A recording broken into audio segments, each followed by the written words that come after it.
All right, good afternoon, everyone, and welcome to the second of NAPE's Let's Talk webinars. I'm Dr. Ricardo Romanios. I'm the Senior Director of Programs for the National Alliance for Partnerships and Equity, and we are extremely excited to have you here today for this second conversation in the series. I am personally extremely gratified to be having this conversation. I'll get into that here in a second. As the bug flies by me, I apologize for that. We're doing this from home and this is the way it works. So this is, as I shared, this is the second of our Let's Talk webinars, thankfully funded through the National Science Foundation ATE program and NAPE's Educators Equity in STEM 2 project. That funding allows us to be here today and having this and creating this space for the conversation. And as we create this space, I also want to thank all the educators who are coming to the end of a difficult year for sure, all the parents, all the students that have been persevering through this time. And so I want to make sure that we center the students, the parents, the families, and the teachers as we finish this time. We will get into the conversation. I want to provide some grounding for us. First, some housekeeping. We've got two places where we're going to be having conversation today. Obviously, the panelists are going to be going back and forth. At the bottom of your screen, though, there are two places I really want to key you into. Number one is the chat box, okay? Our fantastic colleague, Ashley Conrad, who is the Associate Director of Programs, will be personing the Q&A and the chat boxes, helping to facilitate any conversation points, answering any questions that you may be having, etc. So network, engage there in the chat box. That's where a lot of the offline conversation is going to be happening. But I also want to cue you into the second place. The second place is the Q&A. At the end of today's webinar, we're going to carve out some time, carve out some space for questions and answers. So please, if you have a question that you want to raise for the group, please put that in the Q&A and we'll take stock of that. And again, Ashley will be leading that effort for us. So housekeeping, the chat box and the Q&A. All right. Before I introduce our fantastic moderator for the panel today, I want to share with you, those of us who are joining us, if you're joining us for this second webinar, I appreciate you being here today. If you're joining us for the first time, I want to make sure and center our work within our recovery position statement that NAPE has shared back at the end of April. NAPE is very cognizant of the spotlights that this situation has shined on the various gaps that many of us have been aware of for quite some time. And a lot of us are now coming up and realizing some of the things that are happening.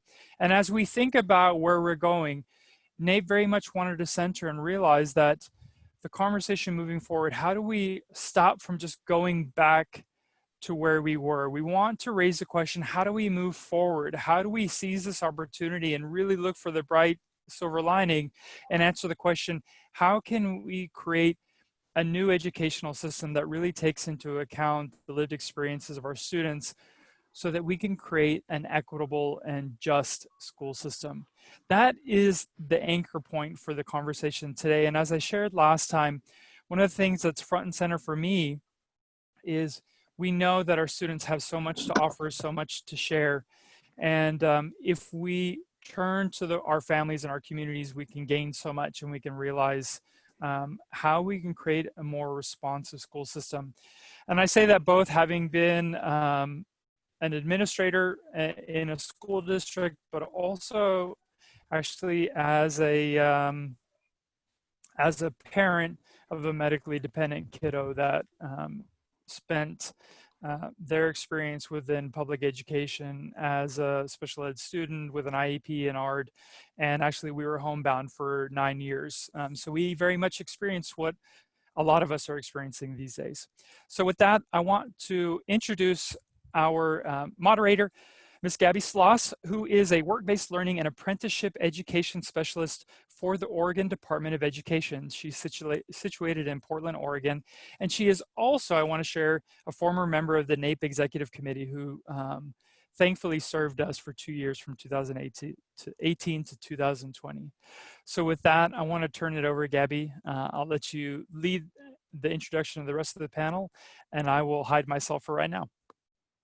Thank you, Ricardo, for that introduction. And I just wanted to take the opportunity to thank NAPE for including Oregon in this session today and for the partnership that we've had over the last several years. You continue to be the guiding force in advocating for educational equity across the country and in Oregon. Our partnership has provided opportunities for Oregon to be a part of important work and discussions like this one today, along with supporting our own growth and achieving inequity across the P20 continuum. And I just wanted to say a quick hello to all my fellow Oregonians on the call today, and thank you for joining us. So it is my pleasure to be the moderator today and to get the session started by introducing our wonderful panel of subject matter experts.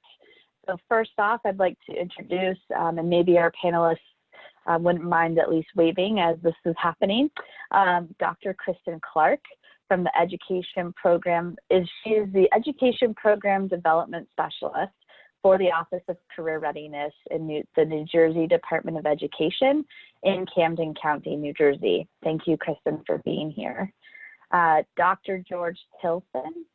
He is the Career Workforce Development Consultant for Tilson and Diaz Solutions, Inc., and he's located in Tacoma Park, Maryland. So thank you, George. Dr. Carol Burbank. She is the CEO of Story Weaving Consulting, blended learning teacher at Pacifica Graduate Institute in the University of New England, and is a NAPE instructor and researcher from Washington, Maryland. Thank you, Carol, for being here. And next we have Dale Matsevich. I should have practiced this over and over again, so I apologize. I know you get this all this time. But he is an education associate for secondary and transition services for Exceptional Children Resources for Academic Support Team at the Delaware Department of Education in Dover, Delaware. I thought I had a long title, but Dale, I think, beat that one there. And then last but not least, we have Dylan Carnwright. He's a student advocate, information technology student at the Delaware Technical Community College from Georgetown, Delaware. So everyone, thank you again for being here today. And as a part of this session, we are going to be trying to maximize everybody's time and be respectful of our hard stop at 11. We are going to end this discussion and conversation at about 10:50 so that we may have some time to answer one or two questions, but then also have some follow-up and next steps for everybody. So I get to be the timekeeper on this one. So if I do cut people off, everyone in there, please know that we're all in agreement here, that we are trying to make sure you get all the information needed and not trying to be rude or disrespectful. So, and with that, we also, during this time, we're really trying to be centering around student voice. And in this session today, we will be doing that and hearing from Dylan Carnwright. I'm going to turn this part of the session to George Tilson to present Dylan, who will kick off this discussion by sharing his background and personal experience as a student living with a disability during COVID-19. George, would you like to go ahead and introduce Dylan?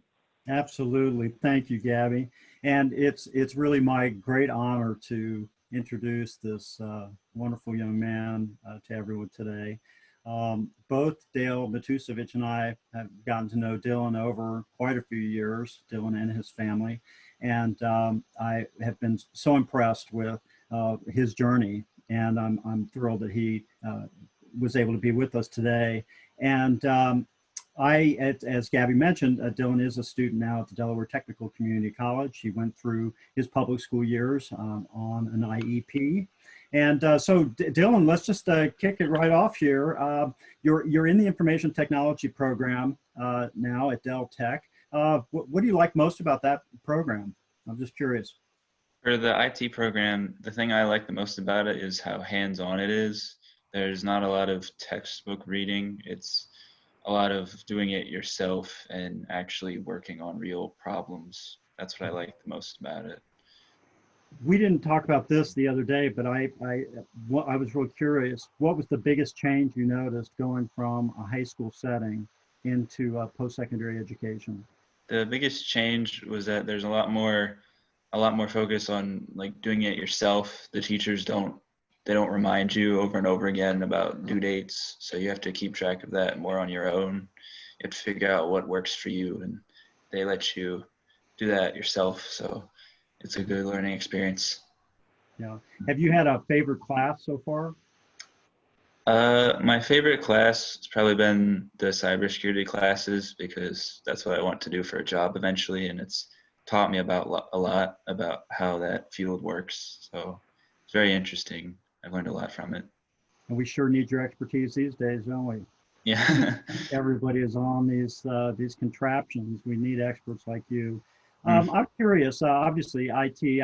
I think I know the answer to this, but what you mentioned cybersecurity. But had there been other aspects of a career that you've dreamed about? I've wanted to do cybersecurity, and also web design is something else I've been learning about a lot, and that's something else that I would like to do. I believe you've designed a few websites. Is that correct? Yeah, I've done a few. I have a job helping a company make websites, and I've done a few myself, and it was a really fun and interesting experience. Interesting. And if I'm not mistaken, that was through an internship that you had? Yeah, it started out as an internship, and then I kept wanting to work there, and so eventually they hired me because they liked how hard I worked and how much effort I put into what I did. So well, it's this been working ties. really well. Yes. Well, this ties right into the next part of the conversation. I believe you started out your interest in computers. You were a little kid. Yeah, I was very young in elementary school, and that was when I first realized what I wanted to do, which was like work with computers. And I would always like help other people in my technology class get their stuff done because I just found it really fun to do. And that was when I figured out like this is what I want to do for a job. So do you remember what grabbed your attention about computers? what got me the most is like how much you could do with computers. You can make movies or games or websites. I like the freedom that you have through coding and what that allows people to do. That's what I like the most. So it was really clear to me, at these years I've known you, that's something that's a passion. It's something that is really an important part of your life. When you were in high school and people were starting to talk about career pathways and career and tech ed courses, did they put you right into information technology? I would think that would be a logical thing. No, they didn't at first. They really wanted me to pick culinary arts, and I didn't really understand why. We had to talk to them a lot about like I want to do computer science as my pathway. And eventually, after we talked to them over and over, they listened and let me take computer science, but it took a lot of conversations. You're very tactful in that. So some negotiations. If I know a little bit of the backstory, so I won't go into any details. But I know there was a lot of advocacy and a lot of discussion. And then what happened because of that advocacy? I eventually got into the computer science pathway, and I was able to learn about that career that really interested me, something I really wanted to do. So. Fantastic. And would you say that is, and I believe through that program, you got linked up with that computer company, with the web? Yeah, I got that job through them. So. Okay. And George George and Dylan, we have time for maybe one more question, and then we can maybe start addressing some of the panelists. So I know we're all enjoying hearing from Dylan for sure. Perfect. Why don't I think this next question will lead right into the big first question we have. And I know, Dylan, you reached a great milestone last semester. You made the Dean's List, and that was really exciting. But you also had a little bump in the road this semester. Can you just real briefly tell us what the bummer was? Yeah, so because we had to do online learning, I had to switch to a completely different style of teaching, and it was really hard for me because I wasn't used to having to do that. They have many different places where they keep assignments, and it was hard for me to remember like where to submit them and how to find the due dates. And I had to like talk to my teachers a lot, and eventually I figured it out, but it took a while, and I had to go through a lot of um, a lot of Did it trouble. impact your grade at all in that one course? It did, yeah, it did. I wasn't as good as it could have been because I wasn't really used to it. So it Well, was. thank you so much for Mm, sharing that. I'm going to turn it back to Gabby. Yes, again, thank you, George and Dylan. Thank you for coming on this unique stage and sharing your story. We're very grateful for your advocacy and your voice here and in Delaware. So to start things off, I'm going to ask Kristen from her perspective. So from hearing from Dylan and drawing from your experiences and what's currently happening on your campus, what are the unique challenges facing students with disabilities during COVID-19 and parents, educators, and others working with them? Sure. So I have a unique experience of being able to work with the Department of Education, which kind of in my office, we oversee all the vocational and career and technical education programs statewide, both in the secondary and post-secondary levels. And I think one of the primary challenges that we're seeing, and that I've at least heard from some educators, is the idea that when we're thinking about emergency responses, we often think about what those things mean for lack of a better word, mainstream students. So when we're coming up with these emergency approaches, we don't often consider the unique needs of exceptional learners. And so we are thinking of things like vocational skills, which are usually hands-on, like Dylan mentioned, becoming very much a challenge when we're thinking about how do we provide those students with the actual tangible experiences to be able to practice their vocation in these programs. Another challenge sometimes is just the exceptional learning that happens throughout all the family. So it may not be the learner themselves that is having the need to accommodate or have modified learning, but if that same learning challenge is existent throughout the entire family, what levels of support are needed at a variety from the parental level, sibling level. We're not, haven't been well versed in being able to kind of navigate those spaces confidently. And the last I would say is probably authentic access to technology, because we all know that providing one-to-one increases accessibility, but just giving someone the device doesn't necessarily ensure, one, that they're able to use it as well-versed or to the capacity that it can be. And we want to really make sure that we're able to maximize students' competency and capability to be able to engage in the learning process. And I don't necessarily know that we've had an opportunity to be able to think about what that would look like. I know that with Hurricane Katrina, places like New Orleans and Texas had to think really quickly on their feet with regards to how to enable and enact an emergency response. And so now I'm just grateful that as the state of New Jersey and the nation, really, we're all prompted at this point to be able to embark on that same journey, especially considering what's good for our exceptional learners is ultimately good for all learners. And we really need to be able to think more proactively about that. Thank you, Kristen. Had 40 seconds left. Any of the other panelists would like to either add some more from your own perspective around this question or to what Dr. Clark had to say? I would just like to make one comment, and that is, I think all of us have been very surprised and pleasantly surprised and impressed with the response from most educators and parents. I think that the educators, first and foremost, were concerned about the physical well-being of their students and then the emotional well-being. And so they realized, yes, you might have to put a temporary hold on formal learning right now. We want to make sure our students are that at their core they're safe and feeling connected, that they're still connected to their community. Yeah. I know one teacher told me that she's definitely been using every counseling and coaching technique she ever had developed in her long career, and flexibility and learning on a dime and equity. And she said something very interesting. She said, none of this is equitable in a way. There's so much disparity out there around access to technology and so forth. Definitely. So again, I think what, you know, to reiterate a couple of things that Dr. Tilson and Dr. Clark said, it's really some of the conversations we've had here in Delaware is really, you know, what we as educators in an educational system, not only here in Delaware, but from colleagues across the country, of how quick and responsive we were to the needs.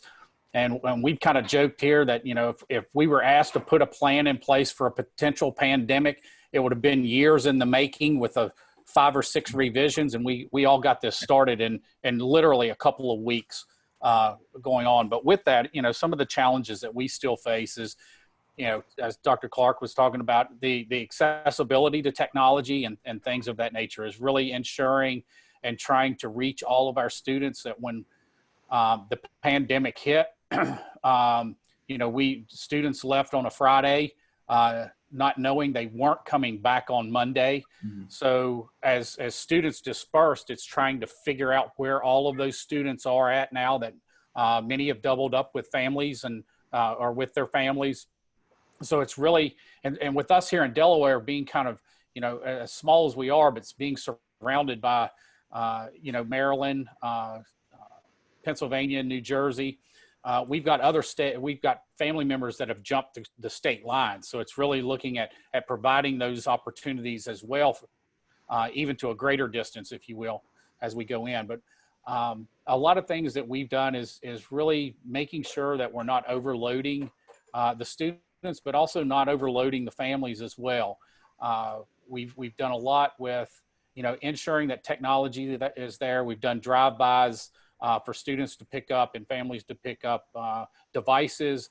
Some families have foregone the devices and said, no, we would rather have hard packets and that paper pencil piece. So we've continued to be able to access all that. But it's really ensuring that all of the services that students with disabilities receive through their IEP, and really ensuring that's happening as best we can in these. We know that related services are very tricky in these times, but we also know, I think as Dr. Clark kind of alluded to when she first began speaking, I think it's put a whole different perspective for us as educators on transitional planning for students with disabilities, and really looking at it from that independent living and community living piece. That is taking on a whole new perspective from the educators that we've spoken to, and really looking at when most people have seen that or answered that question in the IEP previously, it's really focused on where a student's going to live afterwards. But now they're focusing on, just as Dr. Tilson was saying, that mental health aspect, the physical health piece, and other things that are out there, and being able to access those additional services that we all need to have healthy lifestyles. Yes, thank you, Dale, for that. And Carol or Dylan, would you like to add anything to that?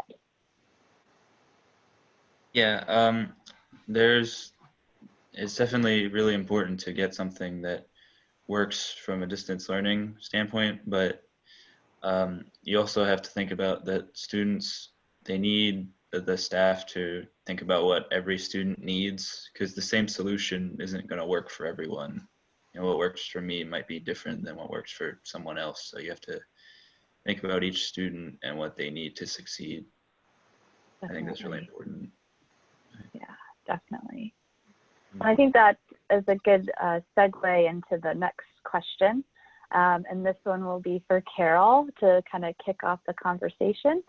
So Carol, what are some of the creative solutions that have been or should be implemented to meet the unique circumstances of students and families? What stories have emerged from your work with students and families that offer you direction on how we can create a responsive education system?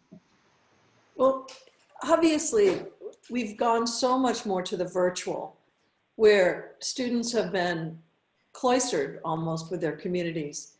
And despite the challenges of virtual learning, which especially for students with disabilities and exceptional students, which include things like having access to basic access to technology, access to authentic technological experiences, and also we can't forget that parents have been super overwhelmed in this whole process.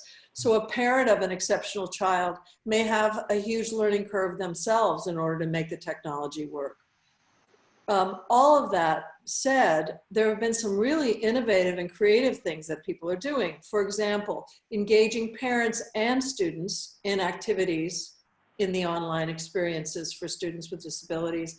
And this goes from people with severe disabilities all the way up to people with a disability which may not seem to shift their experience of the technology too much. And another thing that is happening is that there's a sense of blended activities. So the hands-on activities are happening away from the screen, and then there's a return to the screen where there's a sharing of that experience. And finally, I want to say that these innovations are actually really, really hopeful for the future in school systems, because as someone who's worked a lot with blended and online learning and teaching, I feel that this is an opportunity for exceptional students and all students, in fact, to have a way of expanding their learning, and their parents as well. So this expansion can mean that they're building skills. It can mean that they're building even employment opportunities, as well as learning to monitor and care for their own learning in an independent way, which will prepare them for exactly the transition that Dylan so clearly said, from high school to college, or from educational settings to a career. So potentially, even though there have been a lot of glitches and challenges that we've had to deal with, there's a lot of creative solutions that have come up to really support engaged and authentic learning, potentially. Now, that doesn't mean that it's happening in every district and in every setting. And that's been the most challenging thing that I've seen, is that different districts have different capabilities, different teachers have different capabilities and interests, different students have different challenges. So to break through the challenges into the potential is going to take a little bit of work on our parts. But I think it's well worth it as we move into whatever's going to happen next year and then beyond, when COVID-19 isn't even an issue. Other panelists want to share a story or have to build off of what Dr. Burbank was talking about? Sure. I think something that I've seen, at least, like I said, specifically around the vocational world, is the idea that we're really kind of reinvigorating the value of some of those soft skills that aren't always assessed through our standardized testing and our end of program assessments. And with the demand employment, we're seeing a need for folks to be able to really just roll up their sleeves and get involved and kind of fulfill some of those roles that right now might be temporarily empty due to layoffs and furloughs, but really just making sure that students have what they need. And that's not always just what they learn in the classroom. So I think the value that we're starting to see around social capital for all students, primarily exceptional learners, we're really starting to kind of hone in with a more magnified lens on what are their strengths. And I think that essentially as an education system, this is something we should have always been doing, right?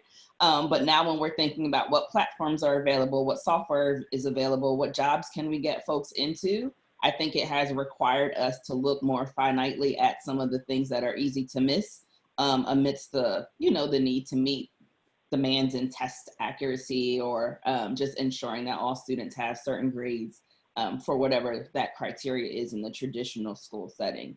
So for me, it's actually exciting to see how we are really just revolutionizing, like Carol mentioned, revolutionizing the ways in which we're able to expand opportunities for students, both in the traditional classroom setting and in terms of my lens for what they're able to do after that outside of the classroom. Gail, did you want to mention something about the national organizations that have provided just this abundance of resources out there, and maybe something about the transition cadre? Yeah, I think one of the things that especially that we've seen in Delaware, and this has been over the last couple of years with our transition cadre, we meet on a monthly basis with all of our transition stakeholders, whether they be in education, adult agencies, parents, other community providers, and have really come together. And it's kind of always been, they're always looking and wanting additional resources and things of that nature. And I think that the going into the pandemic and really seeing how folks have come together to provide additional resources that weren't posted before, they were out there. It's just like around transition assessment and looking at career exploration and things of that nature. If you want those things, you can Google it, and thousands upon thousands and thousands of pages come up. But now we're coordinating efforts to get those more into not one-stop shopping, but at least 3 or 4 stop shops now. NAPE has put out some wonderful resources through their website.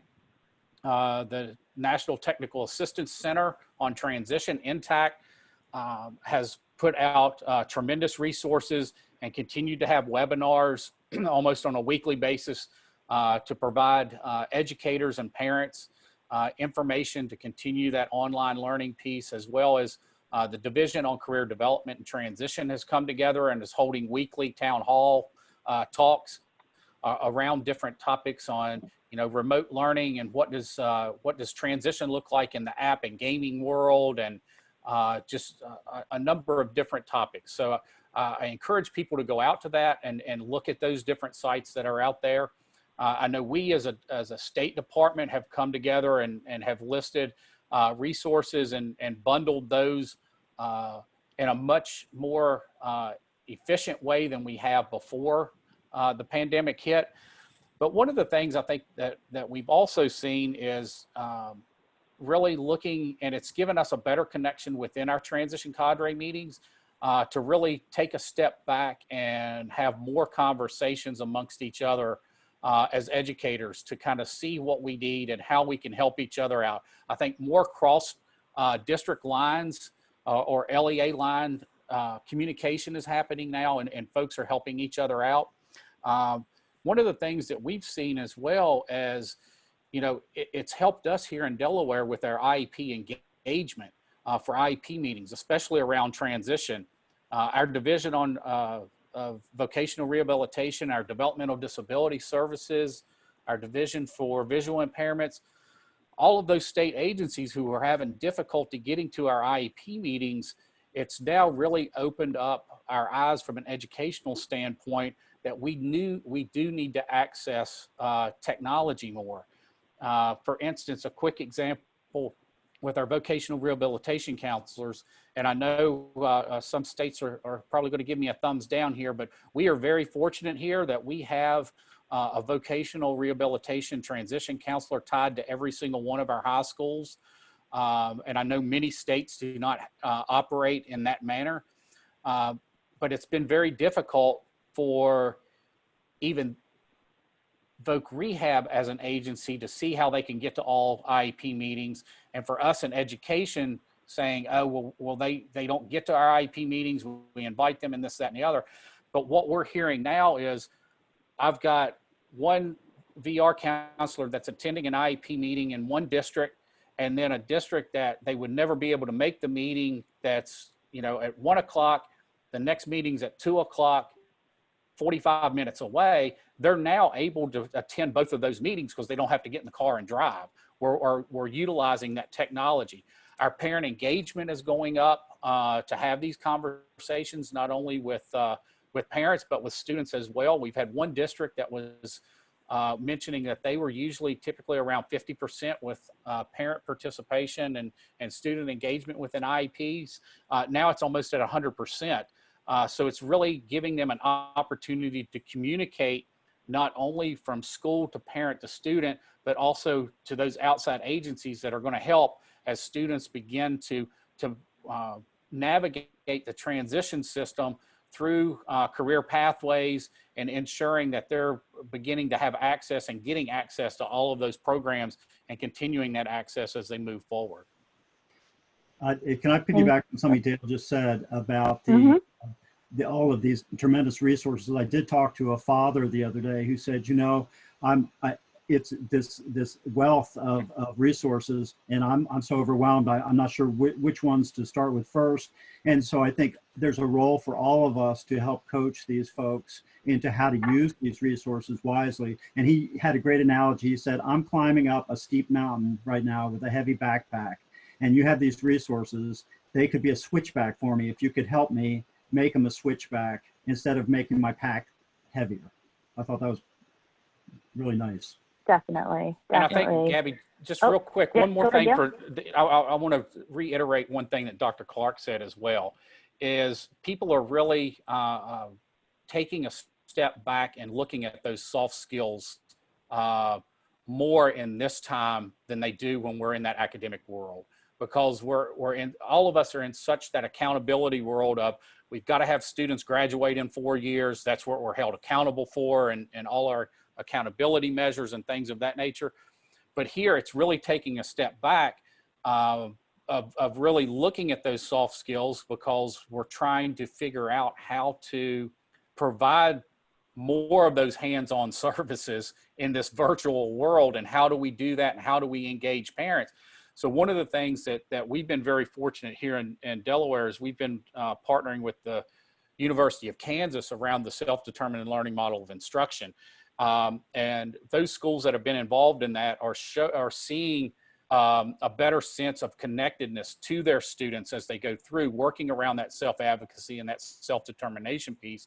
Just as Dylan has mentioned, you know, we need students to have those skills to be able to be successful as they move on, because although, you know, just as Dylan mentioned, you know, a Dean's List student and then trying to figure out, you know, a class change and trying to figure out, okay, how do I navigate this new way of learning? Yeah. And if he wouldn't have had those skills to be able to go talk to that professor, things would have really went down the tube very quickly. But he's been able to, and we've been able to help him assist him with building those skills along with his circles of support there and his family, that's allowed him to be successful. And I think that's one of the things that this is going to allow us to do from an educational standpoint, is to really focus more on providing that self-advocacy, self-determination piece for our students as they move through the rest of the soft skills. That's great. And before we move on to the next and final sort of discussion point, Dale had mentioned that Intact is a great resource, and many of you on the panel and call today may be familiar with them.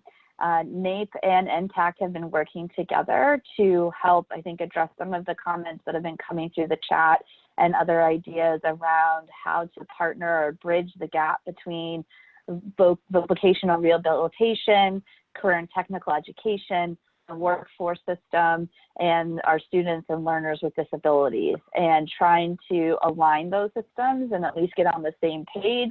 At sometimes, especially in Oregon, when we've been doing this work, it's acknowledging that we exist, that we're maybe even working in the same building at times.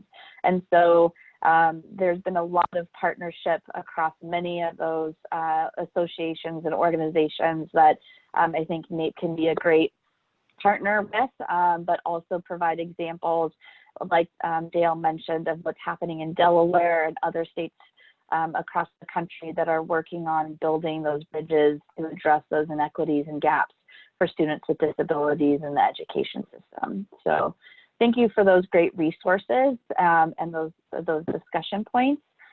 We have about 10 minutes or less for this next question.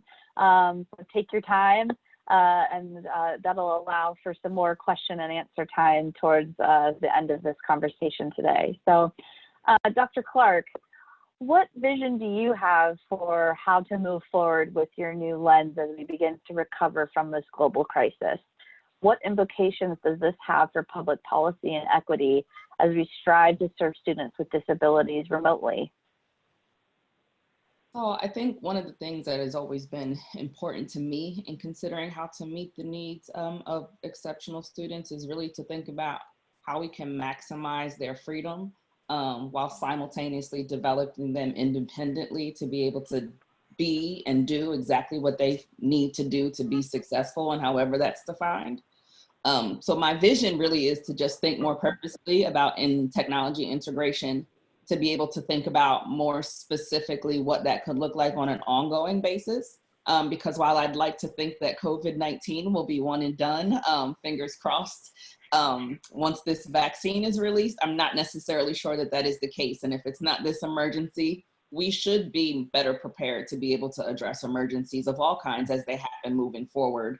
And so I think that also demands that we take a look at the structure of our schooling system. Remote learning and using technology has been one way in which teachers have been able to kind of leverage, you know, maximizing time in the classroom and what other students are good at in a variety of things. But I really think that we need to think about, is this 8-to-3 system even working for all of our students? Is the nature of having certain courses every single day working for our students? And if remote learning needs to be more genuinely built into the system, then the vision I have is to think about how we can do that. And then also better prepare educators to meet that demand as well, right? And I think if we do our job in working collaboratively amongst teachers and students, then we should also be pulling families and community advocates into this kind of conversation as well. Because I know sometimes parents feel like we're the last to know and we're just left to have to carry out what you want us to do, which is really unfortunate because parents are on the front line and are the biggest advocate for their students. And so I would like to see more purposeful collaboration and partnership between all of the stakeholders. And with regards to really just thinking about what implications this has for policy, I really think that if we are proactive, for example, there's one state, I'm forgetting it off the top of my head, but has developed a communication system such that if we're sending students that maybe are English learners home during this time of remote work, what are the needs of parents to be able to support their learning? So we need to think about what policies indirectly prevent families from being as successful during remote learning times as possible. And I think that sometimes educators could be doing a phenomenal job. Students could be working really hard, parents fully engaged, but it's our policies that inhibit students being able to fully achieve everything they're able to fully achieve. And so I think that we really need to think about, if we're trying to shift culture and climate and structure, ultimately kind of all really big things at the same time, we have to take a look at what's in our policies that can enhance access and equity in a variety of ways, not just the physical building space, but also kind of our learning spaces as well. Kristen, I absolutely love the way you put that. And I was also thinking, in this crazy wild time we're living in now, it's an opportunity to start experimenting with these different approaches. And really, as Dale said earlier, we jumped in immediately and started responding. It shows we're capable of doing that. And so I think it bodes well for some really amazing hybrid learning opportunities. I agree. I agree. But I want to add this, which is that I think what has to be done is that we need to honestly assess the gaps that have widened because of the crisis, because crisis management tends to do what must be done first. And in my experience and in the literature and in national conversations, sometimes that means that exceptional students get lowest expectations, get put to the side until we can solve other problems. And I think that one of the first things that needs to happen is an assessment to say, where are the gaps now? Where have we made them less wide, and where have we widened them in our crisis response? So that we can actually say, oh, this is really creative, this really helped, and boy, this was made worse.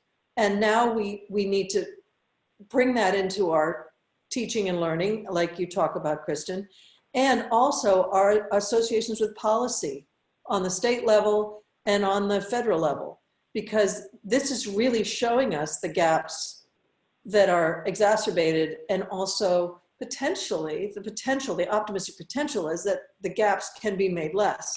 but in actuality, sometimes they're made worse. So I think that assessment step is vital.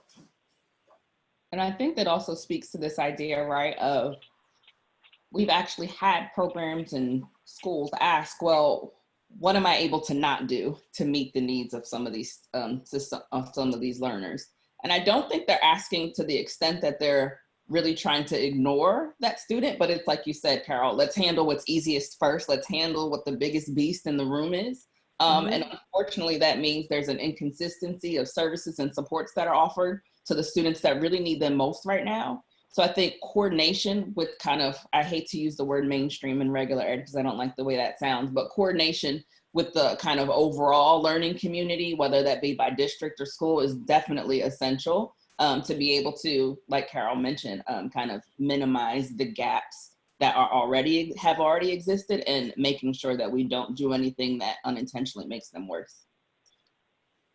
So yeah, Dale, we have a few more minutes, and keep your insert to maybe 2 minutes, and then maybe Dylan would like to respond as well towards the end here. But go ahead, Dale.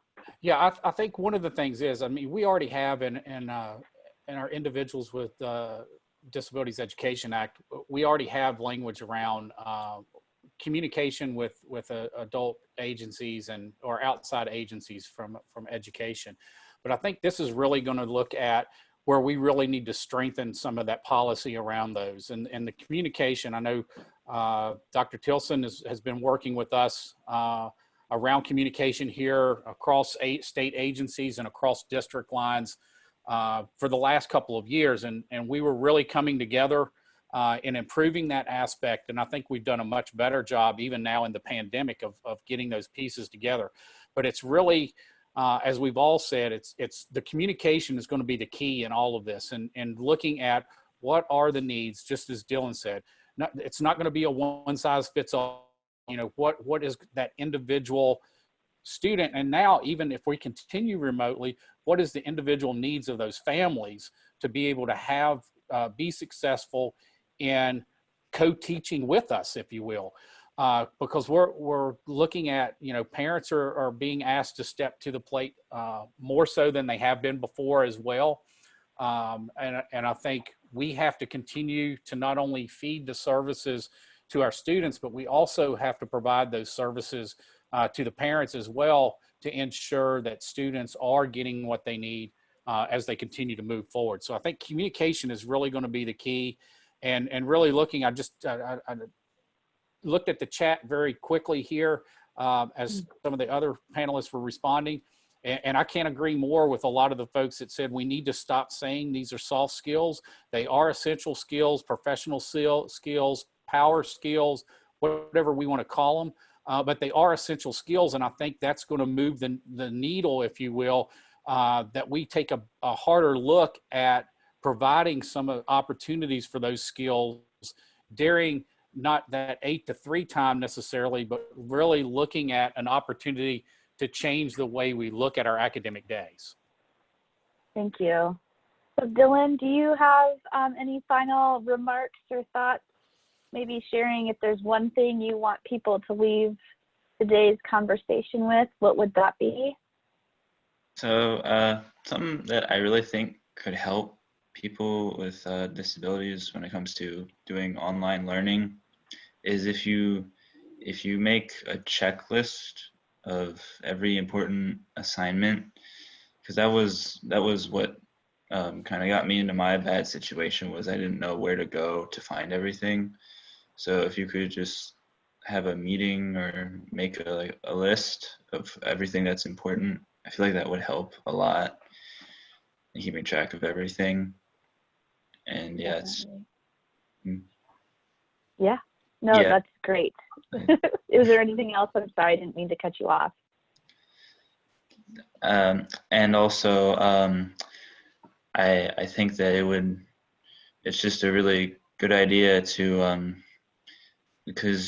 think about like everybody, because some people don't have easy internet access. So if we think about like all the different needs of everyone, I feel like that's the best path to take going forward, because everybody needs like different things to succeed. So I feel like, yeah, just try to keep everybody in mind when designing online learning, and maybe not Yeah, treat so online learning as like an afterthought, but also like yeah, make it part of the curriculum instead of just like something we have to do. Try to incorporate it more so people get more used to it that way. I don't know if you can tell, Dylan, but we have a lot of nodding our heads yes.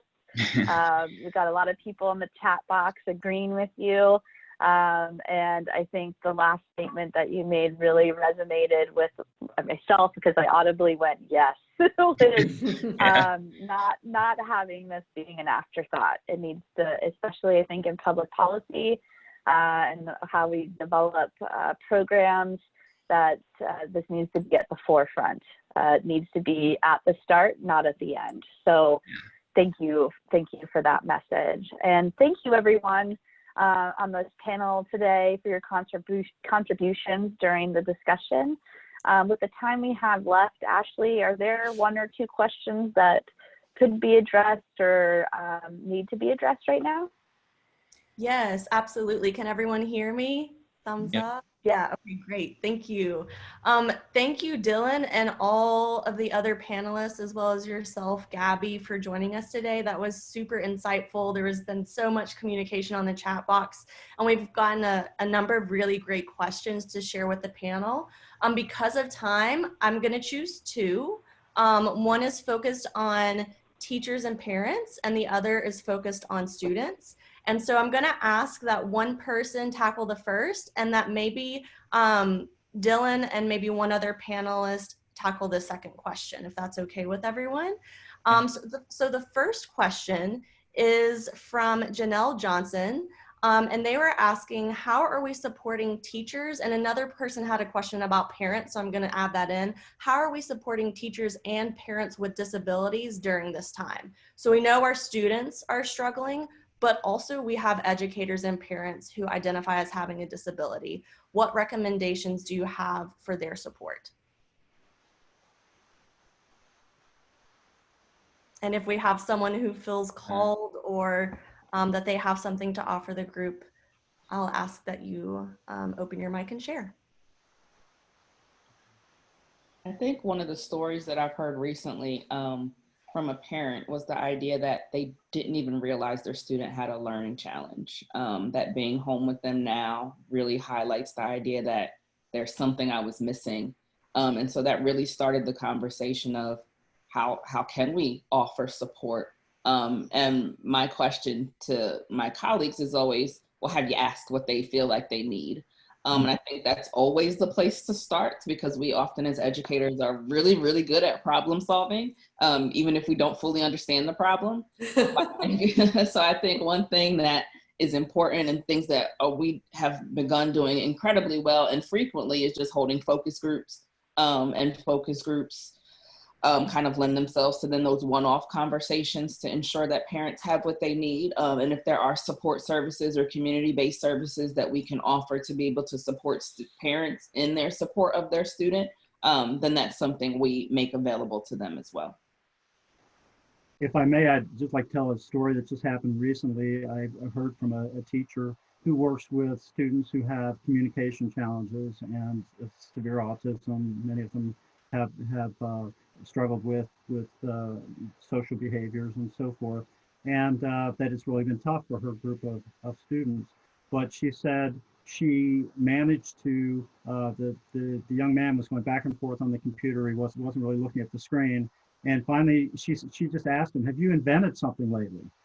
And he came back on and he nodded his head, and she said, what's that? And the father said, well, he thinks it's a COVID disappearing machine. So this teacher and he did drawings back and forth. They shared their ideas for how you would draw something like that.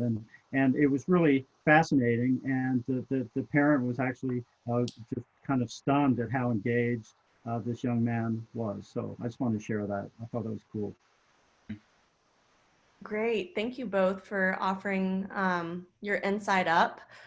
So I think For the final question, we have a few minutes, and we can open this to Dylan or another panelist who would like to share. And it bridges off of the story you were sharing, George, around the expertise our young people hold within themselves all the time. And it's our jobs as adult allies and supporters of their work to really make ample space for that and uplift their expertise and brilliance. And so this question is from Andrew Hasley. I hope that I'm saying that name correctly. He was referencing the story that Dylan had shared around being pressured towards a path that he did not feel like was his own, around the culinary path when he was deeply interested in computers and technology. And they're asking, how do we work on dispelling these sorts of assumptions, whether it be from educators or counselors? How do we begin to work to dispel these assumptions that students must go X, Y, or Z path, that we know what's best for them?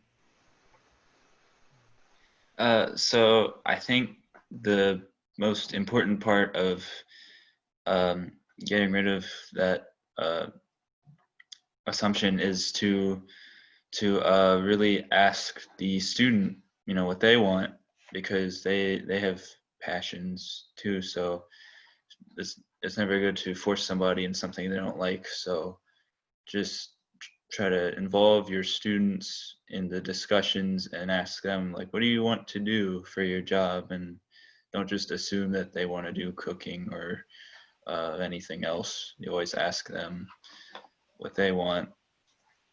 And sometimes some students may not even be sure what they want to do yet.